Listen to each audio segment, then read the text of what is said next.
This episode of the Digital Desperados podcast is brought to you by SaferNet VPN, found online at safernet.com. Welcome to the Digital Desperados podcast featuring dark tales from the web. Patrick McMurphy's here today to tell us our latest dark tale. He's joined by Brad Hawkins, founder and CEO of SaferNet. And I'm Jim Brangenberg, and I'll try to serve as your story guide and probably a little bit of comedic relief because sometimes these things just get intense. And this podcast is brought to you by SaferNet. Calling all entrepreneurs. Protecting those we work with every day from the internet is important. Safeguard your ventures with SaferNet. Our cybersecurity app helps keep you safe on any device. Shield your business from cyber threats while ensuring a safe online environment. Simplify your digital life with SaferNet today. Get secured now. SaferNet.com. That's SaferNet.com. Patrick, which dark tale are you going to freak us out about today? Well, today I want to talk about Marcel Lazare-Lahal, also known as Guccifer, and there won't be much freaking out because this guy is a very funny individual. I love talking about this guy's story. Not that he's funny himself, but just his story is. So Guccifer is an individual much different from anyone we've covered because his story is about the fact that anyone, and I mean anyone, can hack you no matter their skill level. So Guccifer is born in 1971 in Romania. He had no special education like we see with other guys. After schooling, Guccifer becomes a taxi driver, but he's eventually unemployed from his job. He had no desire about ideology or principle or money. Instead, Guccifer really, really wants to be famous, and he wanted to be a figure of chaos. And so he went around to these hacking forums. He managed to get onto them to begin with, but he never actually developed any hacking skill. He uses the name Guccifer on the websites, which is a mix of Gucci and Lucifer. So this kind of indicates his self-styled image as he sees himself as a fashionable light bringer, a revealer of secrets, but you can do what you want with that one, I think, you know. So he was a very spiritual guy, is what you're saying. Yeah, just barking up the worst tree possible.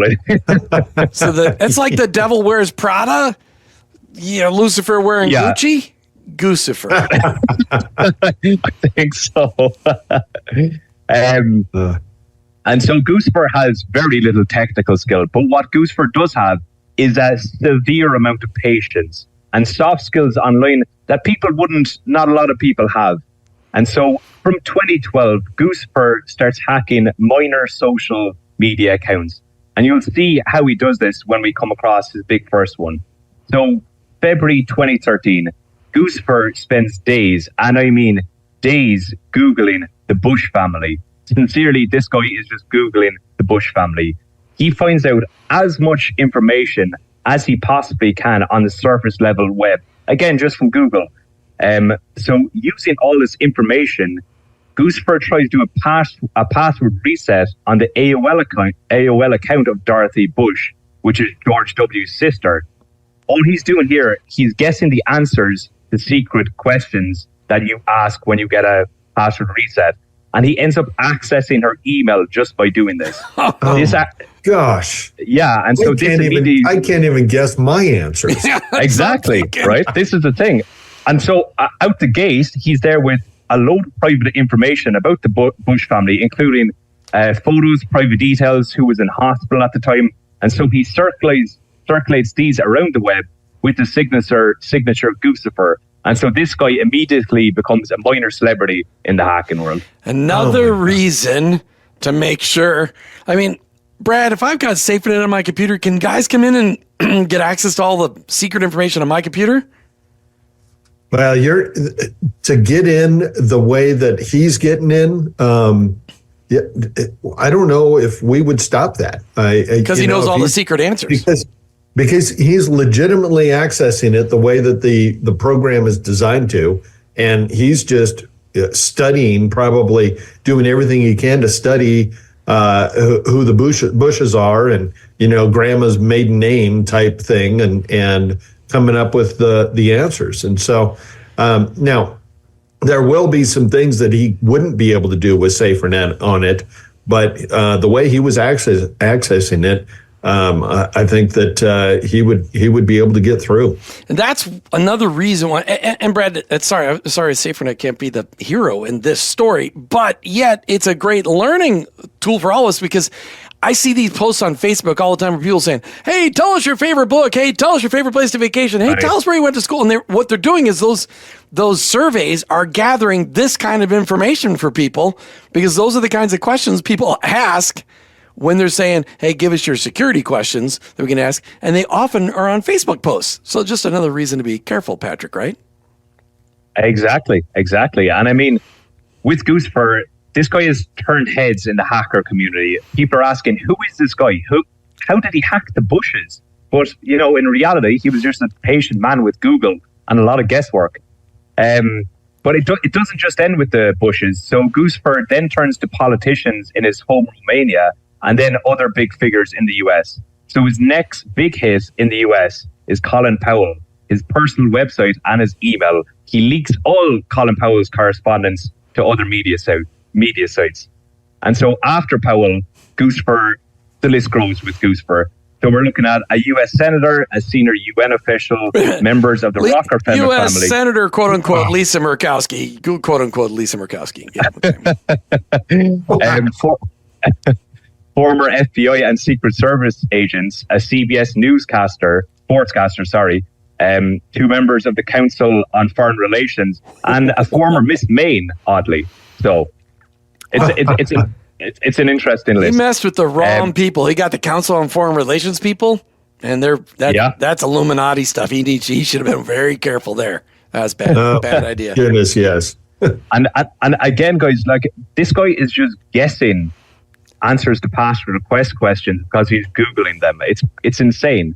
But he's going into their social media looking for what they talk about and what they say, and trying to learn as much as they can. Yeah, and you can do that all that with a Google search. You can look up everyone's tweet, and it's insane how much information people put out there about themselves, and then be like, "Oh, how did someone find out my grandmother's maiden name?" Well, you said it in a tweet 5 years ago.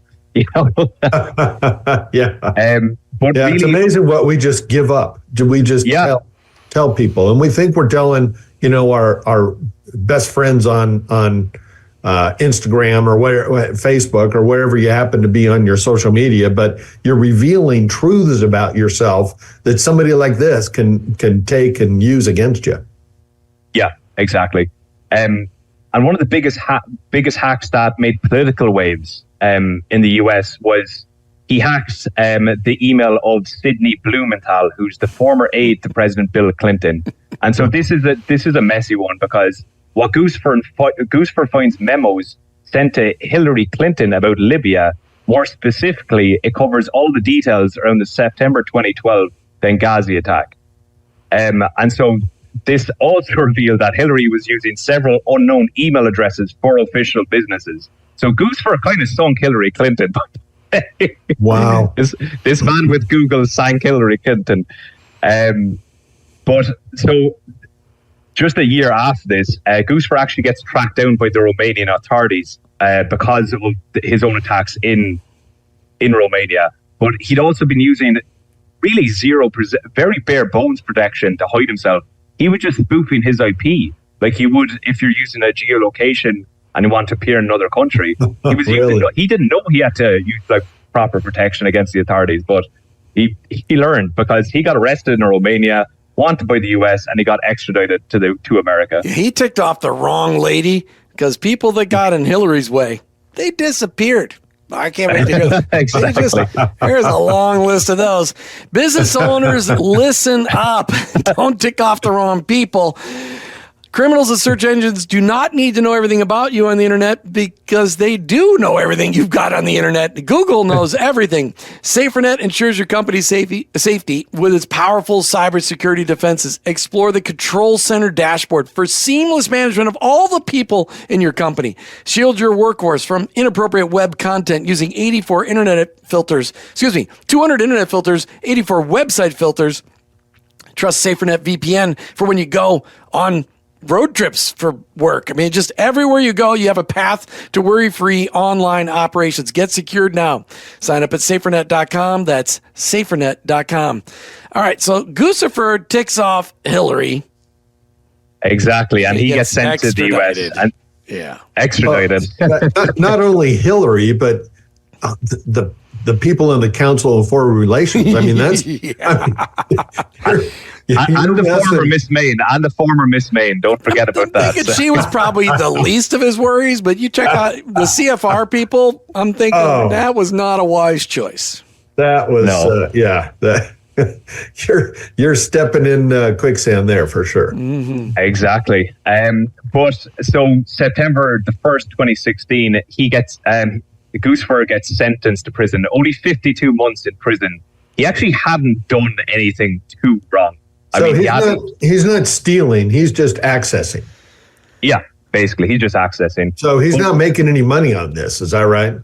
No, he's nothing. This is all going to media. He just wants the fame. He wants his Guccifer name out there. And it did get out there because the legend about him had grown so much that there was a second figure that popped up called Guccifer 2.0. And Guccifer 2.0 did actually hack Hillary Clinton's private email in 2016. Guccifer did claim that this was him at one point, but he did deny it. It was likely probably the FSB. So August 2021, he gets sent back to Romania. And so these days, he spends most of his time alone at home. He reads a lot about American politics. He's working on a memoir. His wife is supporting the family. And so a lot of people, when you look at what Guccifer did, one of the great quotes about him is that hackers are still playing a game that Guccifer mastered. And so he does take a lot of interviews. I think he's just a lonely guy at this point. But he had his most recent interview was in January. And so he was asked about things like private email, personal websites, social media. And he said, they're like an open orchid on the internet. It was easy for me, for everybody. So let Guccifer be a lesson that you don't need some guy with a mathematical degree to hack you. Anyone can Google and hack you. Wow. Yeah, I'm thinking he's still ticked out. I can't believe he's still alive. I know. Poor guy. But how did he support himself? Do we know how he supported himself during this whole time while he's doing all this stuff? Do we know how he made money? His wife works in a factory nearby. She's a low-paid worker, and she's supporting him with just small income. Oh my God! Just in a rural town in Romania, so that's all you need apparently. So, but the reality is that there's a lot of danger involved in sharing your information, and huge amount, it's kind of amazing. And I don't mean to make this about generations, but I know the younger generation is so free to be able to share whatever they want on social media. Right. And they just put things out there that are just shocking, and then that's for sure. It's available for anybody. It's there all the time. So it's a time bomb. They're making a time bomb by doing that because they're facing an onslaught in the next 10 years or so because all this will come back to them probably through hackers. Well, through hackers or all kinds of ways. I mean, I know people that didn't get jobs because of things that they posted on social media. Yeah. So it could be just that, but the private information and realizing what it is that you're revealing, who knows what's going to happen in the future. So, wow, that's actually a really sad tale about what it is that social media does to people. It's incredible.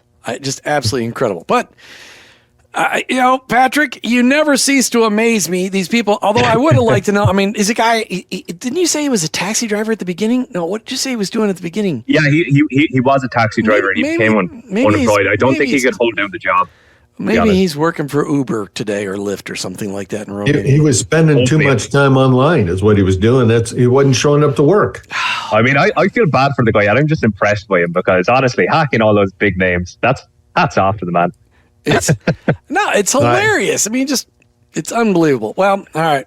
Listen, Patrick, we're grateful as always for the stories that you bring to us. Sometimes they're disturbing. Today's was it was fun, but I think the guy's lucky to be alive. That's for sure. You heard it here. The internet and everything digital has a dark side. It can have a dark side. You should assume that it's a dark side. And when people are asking you questions about what's your favorite color and where did you meet your spouse, don't put it on the internet. There's all kinds of dark players out there that are going to use that to absolutely hack the living daylights out of you. It's why you need SaferNet by your side.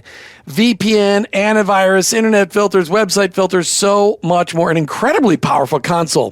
Thanks to SaferNet for supporting our efforts to bring these stories to your ears. Share this podcast with your friends. We try to keep it lighthearted. Today's episode is definitely one you want to share.